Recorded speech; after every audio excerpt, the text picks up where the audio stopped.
Chère femme précieuse et valeureuse, Shalom. Je suis Pekka Fleur, épouse Sieni. J'exerce en tant que directrice d'exploitation littorale des complexes Santa Lucia et j'occupe également la fonction de responsable qualité, hygiène, sécurité et environnement au sein de la même structure.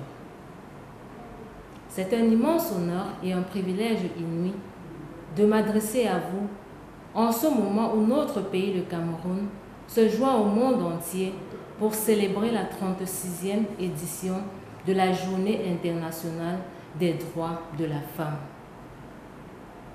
Pour la petite histoire, j'ai fait mon entrée dans cette illustre structure en 2015.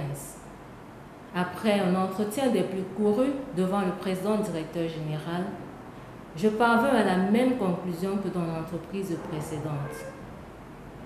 Le fait d'être une femme suscitait énormément de questions dubitatives. Sera-t-elle à la hauteur? Pourra-t-elle tenir? Est-elle mariée? A-t-elle fini de procréer? Au-delà de toutes les réserves liées au genre, j'ai tout de même eu l'opportunité de prouver ce que je valais grâce à mon parcours académique, mais aussi professionnel. C'est ainsi que je fis mon entrée en tant qu'administratrice assistante de supermarché et 2 ans plus tard, je fus nommée gestionnaire de stock principal de l'agence de Bonabéry avant d'être portée l'année qui suivait à la fonction d'administratrice adjointe cumulativement à la fonction que j'occupais précédemment.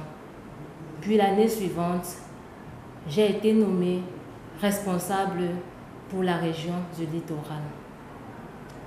À chaque nomination, bien que n'étant pas dans le secret des dieux, je sus que la question du genre revenait lors des prises de décision. Mais mon président directeur général avait décidé de faire confiance à la femme que je suis en mettant en avant mes compétences, mais aussi celles de bien d'autres femmes dans l'entreprise, à l'exemple de la directrice des approvisionnements et d'autres femmes à des postes de responsabilité. Ce parcours n'étant qu'une goutte d'eau dans un océan de défis, nous devons comprendre que la route est encore longue, car à compétences égales, l'homme sera plébiscité dans la majorité des cas.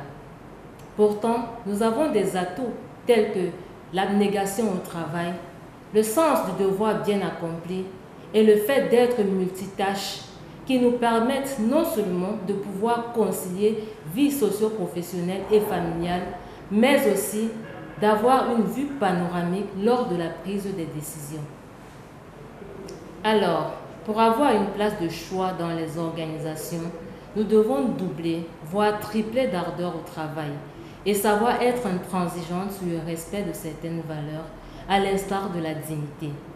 Car bien que la société de nos jours, au sens général du terme, allie le respect à la fonction ou encore à d'autres titres que l'on brandit, je reste convaincue que la femme vertueuse gagne le respect via sa dignité.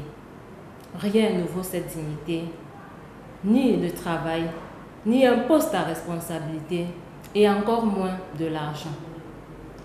D'autant plus que les chefs d'entreprise, à l'image de notre très cher président directeur général, forts de leur longue et glorieuse expérience, sont désormais convaincus de l'apport substantiel de la femme dans le développement des entreprises. Gardons toujours à l'esprit qu'en tant que femmes, nous sommes un maillon capital dans la société. Et si nous analysons un peu la thématique de cette année, à savoir leadership féminin pour un futur égalitaire dans le monde de la COVID-19, nous tomberons certainement d'accord sur le fait que, à ce niveau-là, la femme a également un rôle à jouer pour faire bouger les pions. Car le fait que la femme soit considérée comme la mère de l'humanité lui confère le devoir d'éducation, de protection, d'exemplarité, entre autres. D'où la nécessité pour elle d'encourager son entourage au respect des mesures barrières pour l'amélioration de la situation sanitaire actuelle. S'il fallait retenir une seule valeur ce jour, je dirais dignité.